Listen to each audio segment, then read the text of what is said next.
Line শাকারতুম লাযীদান্নাকুম ওয়া line কাফারতুম ইন্না আযাবি লাশাদীদ।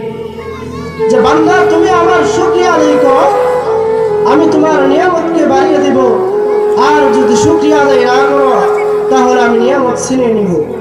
এর জন্য আমরা সর্ব অবস্থায় বেশি বেশি করে শুকরিয়া আদায় করব। আল্লাহ রাব্বুল আলামিন আমাদেরকে বেশি বেশি শুকরিয়া আদায় করা তৌফিক দান করে, সবাই বলে আমিন। আল্লাহ রাসূল সাল্লাল্লাহু আলাইহি ওয়াসাল্লাম বলেন, কোন মুমিন ব্যক্তি যদি 3 বার ইস্তেগফার করে, কয়বার? 3 বার ইস্তেগফার করে, আস্তাগফিরুল্লাহ রাব্বি মিন কুল্লি যামবি ওয়া আতুবু ইলাইহি লা হাওলা ওয়া লা কুওয়াতা ইল্লা বিল্লাহিল আলিয়্যিল আযীম। অনেকেই ইস্তেগফারটা পারে না, আবার অনেকেই জানে আবার পড়ে না।